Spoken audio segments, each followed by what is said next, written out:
India. Bharat को India was the land of luxury. Indigenous Indian education in the 18th century. English of the इस शिक्षा सर्वे में कई ऐसी बातें हैं जो हम सबको हैरान भी करती हैं और गौरव से भर देती हैं। मेरा भारत महान वाला भारत। साइंस और बुराओं की मदद से शिवकर बाबूजी तलपड़े ने उड़ने की तकनीक सीखी थी और अपनी इस कला को दुनिया के सामने भी पेश किया। आखिर बना कैसे, ये तो हमने फर्स्ट पार्ट में देख लिया। भारत को सोने की चिड़िया कहा जाता था, लेकिन वो महान कैसे बना? We would export spices, we would export perfumes, we would export textiles. उसकी शुरुआत होगी इस पार्ट से। दुनिया के आर्थिक रूप से संपन्न देशों में भारत का स्थान पहला था, क्योंकि भारत को भारत नहीं बनाता बल्कि भारतीय बनाते हैं।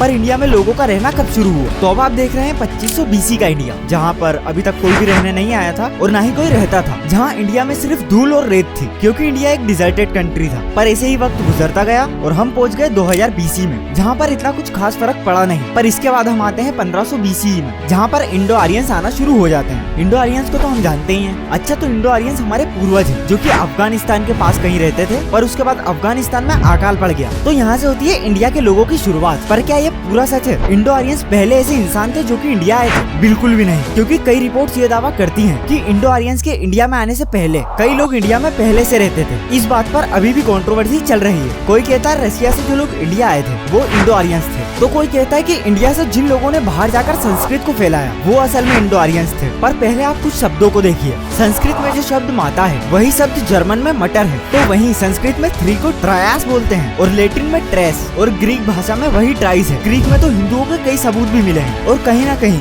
ग्रीक और अरब कंट्री के जो भगवान है वो हिंदू भगवान से कई हद तक सिमिलर है। यही संस्कृत और यूरोप के कुछ वर्ड्स में बहुत ज्यादा सिमिलरिटी है। और अगर आप देखोगे तो ऐसी कई कंट्रीज है जिनकी लैंग्वेज इंडो यूरोपियन से मैच होती है, जिसमें कि हमारा नॉर्थ इंडिया भी आता है। पर यहीं पर साउथ इंडिया में कई ऐसी लैंग्वेज है जो कि बहुत ही अलग है, क्योंकि साउथ में इंडो यूरोपियन लैंग्वेज नहीं है बल्कि डेविडियन लैंग्वेज है। कुछ ऐसी रिपोर्ट्स है जो इस बात का दावा करती है कि इंडिया की माइग्रेशन असल में 4 बार हुई थी। पहली बार ये माइग्रेशन हुई थी 65,000 साल पहले, जब कुछ अफ्रीकन्स इंडिया आए थे जिनको कि फर्स्ट इंडियन कहा जाता है। और दूसरी बार माइग्रेशन हुई 9000 साल पहले, जब वेस्टर्न ईरान से कुछ लोग इंडिया आए। तो ईरान से जो लोग आए थे वो लोग फर्स्ट इंडियंस के साथ घुल मिलकर रहने लगे, और तब शुरुआत होती है इंडस वैली सिविलाइजेशन, जिसको कि हड़प्पन सिविलाइजेशन भी कहा जाता था। और हड़प्पन वो लैंग्वेज बोलते थे जो आज इंडिया के साउथ में पाई जाती है, जिसको हिस्टोरिकल ड्रेविडियन लैंग्वेज कहते हैं। पर आज से कुछ 4000 साल पहले एक नेचुरल डिजास्टर आता है, जिसके कारण इंडस वैली सिविलाइजेशन खत्म हो जाती है, और तब इंडिया में एंट्री होती है आर्यंस की, जो आए थे यूक्रेन,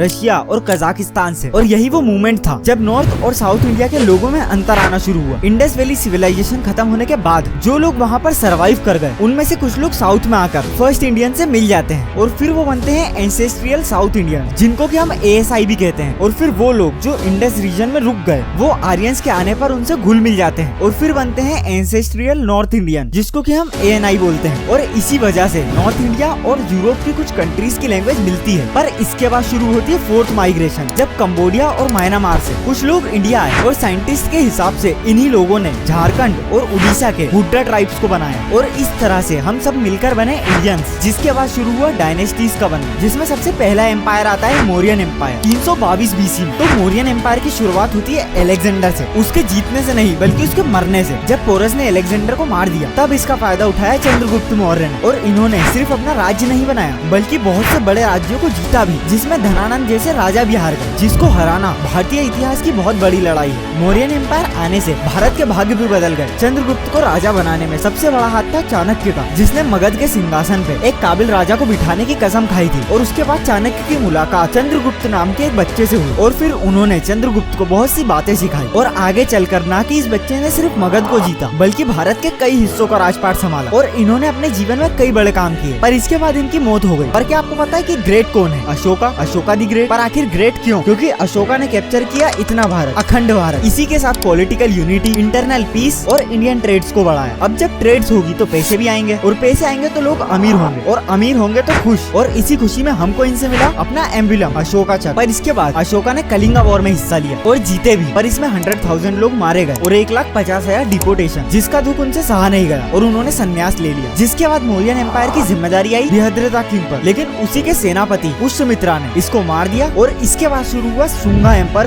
फिर वो भी मारा गया। उसके बाद राजा बना इसका बेटा अग्निमित्रा, जिसने कश्मीर तक अपनी बॉर्डर्स को बढ़ाया। पर सिर्फ इतना ही नहीं बल्कि मथुरा आर्ट स्टाइल को पूरी दुनिया में फैलाया, जिसकी वजह से इसने अंधा पैसा कमाया और फिर ये भी मर गया। इसके बाद इसके बेटे देवभूति ने राज्य को संभाला, पर इसकी भी एक प्रॉब्लम थी, औरतें। इसने एक अप्सरा के चक्कर में अपना सारा राजपाट कानवास डायनेस्टी के नाम कर दिया और इसके बाद डायनेस्टीज पे डायनेस्टी आती गई और 6 डायनेस्टीज के निकलने के बाद शुरू हुआ थर्ड एम्पायर, चोला एम्पायर, जिसने भारत पर 1500 सालों तक राज किया और आज तक का सबसे बड़ा रूलर बन गया। चोलास ने सिर्फ इंडिया में ही नहीं बल्कि साउथ ईस्ट एशिया में भी अपना राजपाट फैलाया। चोलाओं का इतिहास बहुत पहले का है, अराउंड 300 BC के आसपास का, जिन्होंने अपनी शुरुआत कावेरी डेल्टा के आसपास की थी। लेकिन हिस्टोरियन इनको अर्ली चोलास कहते हैं, जो कि इनकी किंगडम को एम्पायर नहीं कहते, पर असल में जिन लोगों ने अपना एम्पायर बनाया वो इंपीरियल चोलास थे। अब इनका इनसे संबंध था भी या नहीं ये किसी को नहीं पता, लेकिन चोला डायनेस्टी के फाउंडर थे विजय चोला। इस रीजन में इनके पहले पांड्यवास और पल्लेवास रहते थे, जिनकी एक दूसरे से लड़ाई थी, जिसका फायदा उठाया विजय चोला ने और फिर पांड्यास को हराकर तेंजिफुर को अपनी कैपिटल बना लिया और फिर आदित्य वन ने इसको और बढ़ा दिया, पल्लेवास को हरा दिया और तब आते हैं राज्य राजा चोला और राजेंद्र चोला और इन्होंने इसको बढ़ाकर श्रीलंका, मालदीव्स, लक्षद्वीप, मलाया पेनिसुला तक अपने राज्यों को बढ़ाया और ट्रेड को चाइना, इंडोनेशिया और मलेशिया तक बढ़ाया। और इतना बड़ा राज्य करने में राजेंद्र चोला का बहुत बड़ा हाथ था और इसी के साथ इन्होंने भारत को कई चीजें दी। इनके रूल को the civilization of golden age भी कहा जाता था। इन्होंने इंडिया को Dravidian architecture, Tamil literature, sculpture और bronze work, infrastructure development, channel और वाटर टैंक, यहाँ तक की टेम्पल टाउन्स भी बनाए। और यहाँ हमने देखा ड्रेविडियन स्टाइल आर्किटेक्चर, जिसमें गर्भगृह, विमाना, शिखरा और मंडप आते थे। और राजराजा चोला के टाइम पर बनाए गए मंदिरों को ग्रेट लिविंग चोला टेम्पल्स भी कहा जाता था, जिसमें बृहदेश्वरा टेम्पल, गंगा विकुंठ चोलापुरम, अरिवस्त्र वाला टेम्पल और इसी टाइम पर भी one of the iconic statue भी बनाया गया, नटराज स्टेचू, अर्धनागेश्वर, बाघ शक्ति और सुब्रमण्य। पर ये इन सारी चीजों को क्रिएट करने में इतना ज्यादा इन्वॉल्व हो गए कि इनको प्रोटेक्ट करना ही भूल गए, जिसके कारण पल्लवा डायनेस्टी ने इनको खत्म कर दिया, जिन्होंने वास्तु शास्त्र को बहुत ज्यादा प्रेरित किया। जिसके बाद साल बीतते गए और साल बीते, इन सालों के साथ साथ 14 डायनेस्टीज भी निकली और हम आ गए 320 AD में। और अब आता है हमारा फोर्थ एम्पायर, गुप्ता एम्पायर, जिसकी शुरुआत होती है चंद्रगुप्त वंश से। इनकी शादी के पहले क्या हुआ ये किसी को नहीं पता, तुम इनकी शादी होने दो, क्योंकि इनकी शादी के बाद हम इसके नेक्स्ट पार्ट में ये बात करेंगे कि कैसे गुप्ता एम्पायर ने कैसे भारत को साइंटिफिक और एजुकेशनल एवोल्यूशन दिया, जिसके बाद संस्कृत, लिटरेचर और मैथमेटिक्स में कई झंडे गाड़े। पर किसने और कैसे, ये जानने के लिए सब्र कराए और अगले पार्ट का इंतजार करो। और अगर फर्स्ट पार्ट नहीं देखा तो जाकर देखो।